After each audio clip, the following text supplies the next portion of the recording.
Hey everyone, it's Lindsay with High Altitude Astrology bringing you another chart reading. And today I want to look at the chart of actor James Franco. If you want to follow along, here's his birth information. He was born on April 19th, 1978 in Stanford, California. And we do have a birth time of 7:04 p.m. Now the reason I wanted to look at his chart is because after receiving the Golden Globe Award on January 7th for Best Actor in a movie called The Disaster Artist, some women came out, I think it was at least 5, accusing him of sexual misconduct. And it was interesting because one came out from Ali Sheedy, who said that it was sort of being cryptic, but didn't say exactly, but just sort of said something like he was why she left Hollywood. But then she deleted the tweet. So a lot of it has been happening like over social media. And he then had an interview on a couple of different late night talk shows in which he addressed the situation. And it was odd because he said that he didn't really look at the Twitter accusations. He said that he felt like his recollection of the experiences, well, he flat out denied, well, he said he didn't look at Twitter, and then he said everything on Twitter was false. So I'm not quite sure how he knew that, but maybe it was just through hearsay. But he also said that he had a different recollection of certain experiences and that he didn't want to put his side of the story out there because he wanted to allow these people to speak their minds without being put down or told to be quiet, because he believed in the movement that much. Because there was this whole Time's Up movement at the Golden Globes Awards, and he was wearing a pin that said Time's Up. So it's kind of what kicked off the controversy that he's found himself in. So let's go ahead and look at his chart and see what's going on. He is a 29-degree Aries sun, and he has a moon at 21 degrees Virgo, and he has his ascendant at 3 degrees Scorpio. So his sun has a few aspects to it. The sun in Aries, of course, and it sits about 4 degrees away from the 7th house cusp. You could consider that a 7th house sun, but you can also talk about it as a sun in the 6th house type of person. So looking at it that way, he is definitely somebody who has worked really hard in his life. That's 6th house area of life, work. And he always seems to have been focusing on something in his life. I know he went back to college later in life. He had a film studio for a while in New York City, I believe, on top of being the actor that he's been. So he just has a lot of Aries, fiery energy, wanting to do things in the world, especially in the area of work, with that being in the 7th house. Now, what's interesting is that his sun squares Mars in Leo. Now, Mars in Leo might be one indication of him being an actor because, of course, Mars is our drive, and Leo is, wanting to shine and wanting to be seen. So that, of course, could be one indication of his interest in being an actor. It's also quite near, well, it's near his 10th house cusp, which is the house of work. It's at 3 degrees, like I said, Leo, and his 10th house cusp is at 9 degrees. So it's a 6-degree orb, but it's near that 10th house cusp. Also, to have Sun squared Mars really means, not only is he in Aries, but then he's got this Mars in Leo, more fire, and the two energies square. So that can mean that there's just a lot of tension or a lot of kind of challenge in the expression of those two energies. You want to shine, and then your drive is somehow causing some sort of friction with the solar energy of wanting to shine. It can just mean at times that, you know, there's impatience, there might be somewhat of a temper at times, you know, but just, you know, there's a lot of energy to want to get things done, but sometimes the lesson here is to learn and cultivate patience in that process. He also has his sun trine Saturn, and it's a 6-degree orb. His Saturn's at 23 degrees Leo. So when somebody has their sun trine Saturn, it means that the energy of work, which is Saturn, blends with the solar energy, with the solar identity, with the purpose. So there's an ability to also get a lot done, to really ground the work energy with the purpose in life. You know, that probably just brings him a lot of, again, ability to sort of sustain his ideas through the process of creating. Now I want to move on to another part of his chart. He does have the moon trine Venus in Taurus. So his moon is at 21 degrees Virgo, trine Venus at 21 degrees Taurus. So it's an exact trine.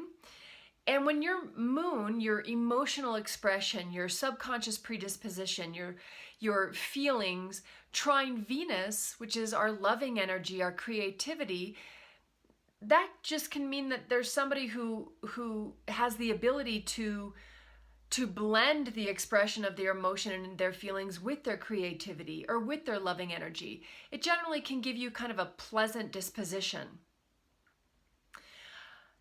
His moon at 21 degrees Virgo does square his Neptune at 18 degrees Sagittarius.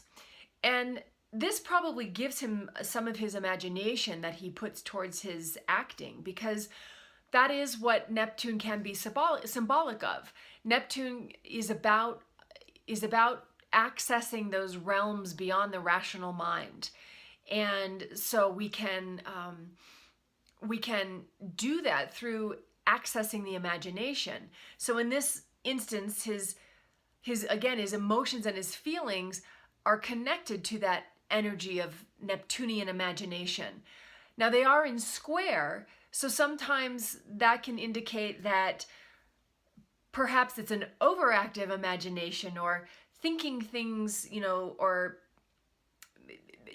our intuition maybe being somewhat off sometimes, because the square can mean that the two are trying to work together, but there's a challenge there, and we have to come to an awareness around that within ourselves at some point, and recognize that perhaps, you know, our imagination, we can get carried away with thinking things that might not be true.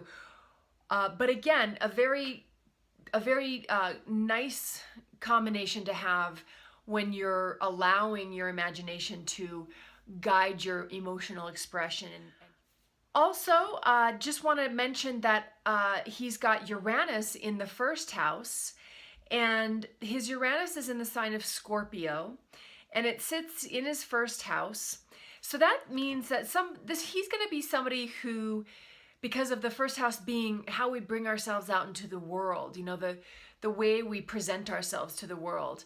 His Uranus there is going to make him different. It's going to make him unique. It's going to make him kind of quirky and somebody who's unconventional, and they're not going to care so much about doing things the way that everybody else does them. You know, they might, and then especially with Uranus in the sign of Scorpio, you know, Scorpio is the energy of transformation. It's the energy of sexuality. It's the energy of the kind of taboo subjects of society. So there's definitely a part of him that wants to embody being that individual, being that trailblazer in those areas of life, you know, in those areas of sexuality, in those areas of taboo, in those areas of personal transformation. And what's interesting about his chart, though, is that Uranus is part of a T-square in his chart. And that T-square involves his Venus at 21 degrees Taurus in the 7th house, which opposes his Uranus at 15 degrees Scorpio. So let's just take Venus in Taurus. Venus rules Taurus. So that is Venus's home sign. It's very comfortable in the sign of Taurus. And then it's in the 7th house of relationships, which Venus also rules the 7th house. So his Venus is very traditional in the sense that it seeks security, it seeks comfort, it seeks the experience of relationships, but it's opposite his Uranus. It's opposite that energy of like the individual, the person that doesn't need relationship, the person that wants freedom. So it's interesting to have your Venus energy opposite Uranus, because you have to feed both of those parts of yourself. And, you may find yourself at times being in relationship, and then all of a sudden, there's a part of you that really needs a lot of freedom, and you have to be able to find that within the relationship, or it won't necessarily work out for you. Now, the last part of this T-square energy is the fact that his Saturn at 23 degrees Leo in the 10th, another sign of his interest in acting, because Saturn in Leo, Saturn is our work. Again, Leo is the actor of the zodiac, and it sits in his 10th house of career. But this energy squares the Venus and it squares the Uranus. So here comes Saturn, like the planet of discipline and authority and of learning lessons in time. And it's squaring that Venus and it's squaring that Uranus. So there's something with Saturn here that's kind of trying to temper that Uranus somewhat, and also maybe help him learn about creating stability and to create, groundedness through relationship. But again, with T-squares, it's like it happens in time. T-squares, we kind of run into the same experiences over and over until eventually we start to solve the puzzle, so to speak. And also with T-squares, you look to the empty space, which is across from the planet that is squaring the two planets that are in opposition. And in this case, it's Aquarius. It's the sign of Aquarius that's empty. And often it's that energy that we can cultivate in order to help resolve the challenges of the T-square energy. Be about cultivating humanity, and cultivating comfort in being the individual. Sometimes I like to look at my little Astro Reader wheel of astrology to get some keywords for different aspects of astrology. And when we look here at Aquarius, progressive, inspiration, independence, unconventionality, liberation, inclusiveness, detachment, humanitarianism. And excuse me, this is in his 4th house of home, family, the deepest part of himself, his roots, where he comes from. So that's just a key. Cultivating that part of himself is a key to helping with that tension that the T-square may bring up in his life. And it's interesting because not only does he have Saturn in Leo, but he's got Saturn squared Venus. And to me, that can just indicate, again, something about being responsible in relationships, but also with Venus squared Saturn. Sometimes people with Venus squared Saturn actually have a difficult time like opening up to love, because sometimes they have a hard time feeling that they love themselves, because Venus is about our value. Venus is about our self-worth. And with Saturn squaring it, Saturn can be hard, you know. Saturn can make us feel like we're not enough. Maybe we don't value ourselves enough, and we have to kind of learn how to do that over time. So that could be another piece that plays itself out through this T-square of his. You know, maybe sometimes that tension of not feeling that self-love maybe can play itself out in this kind of like, well, I'm just going to do my own thing with Uranus and Scorpio in the first, you know, and I don't care. I don't need love. I don't need others. I don't need relationship, you know. I'll just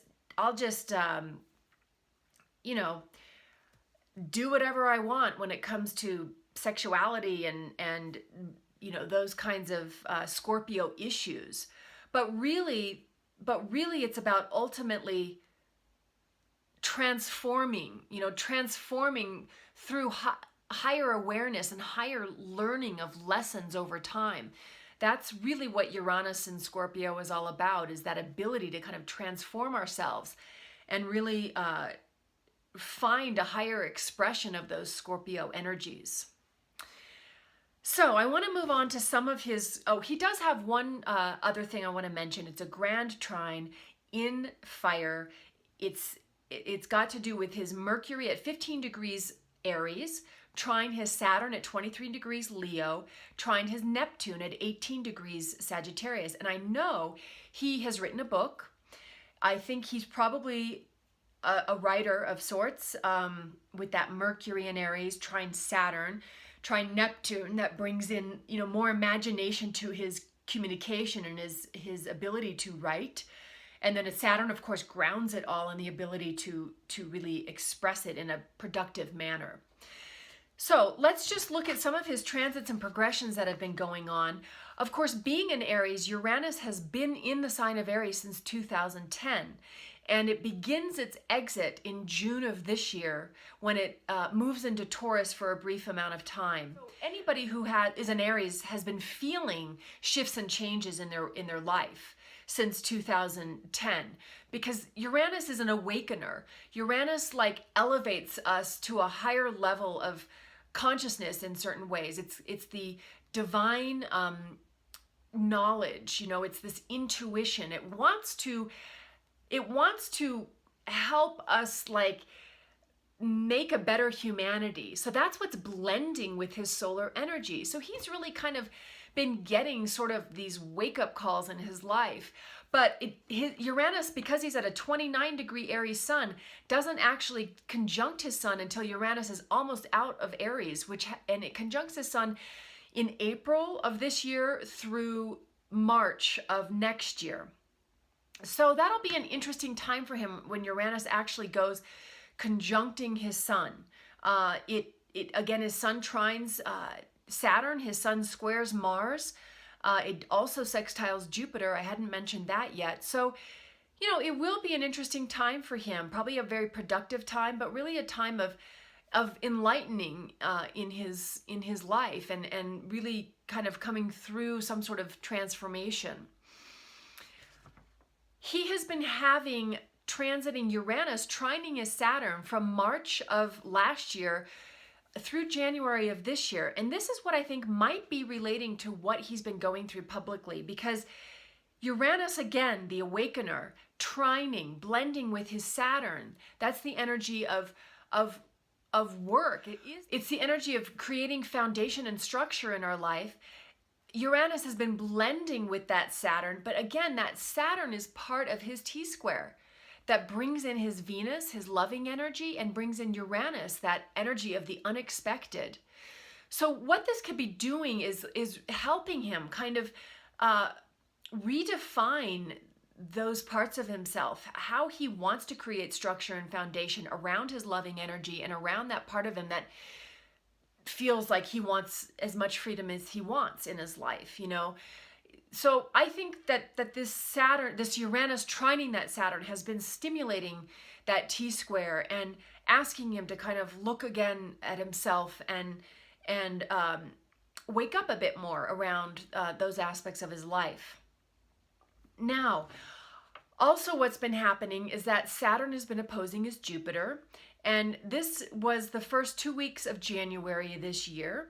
His Jupiter is at 1 degree Cancer, and remember, Saturn just went into Capricorn. So this is the first time it's been opposing his Jupiter in 30 years. And Jupiter has to deal with our philosophies, our way of thinking, our perspective, and how we expand out into the world. So with Saturn in Capricorn, that's in its home sign too. Saturn rules Capricorn. And Saturn, I don't know if any of you have felt this, but I certainly have. There's so many planets in Capricorn right now. I think it's about 6 planets in Capricorn. There's a lot of energy, it's a very grounded energy. It's like, whew, all of a sudden it just feels like I feel like I'm getting a lot done, and I'm really just like in this like work reality, and I feel very earthy and very grounded, and almost like I'm not in quicksand, but just like I'm really feeling the earthiness of the energy right now. And that's what Saturn is about. It's about the work we have to do. And that is opposing his thoughts in the sense of his perspective on life, the broadening of his perspective on life. So perhaps the timing of this is also correlated with what he's going through. It's maybe allowing him the opportunity to adjust and to look at things differently. And he's even said that. He said that on his talk show interviews. He said, I am somebody who does want to look at myself, and I do want to make changes where necessary. So, he's not flat out denying that he's never done anything in his life that he regrets, but he's saying he's open to looking at the way that he looks at things and making changes that need to be made. Jupiter is conjuncting his Uranus, and this happened starting in late December of 2017 through August of this year. And again, it's something he hasn't experienced. Jupiter conjunct his Uranus in 12 years. Jupiter, expansion, Uranus, like a bigger awareness, a higher awareness. But again, that Uranus is part of that T-square.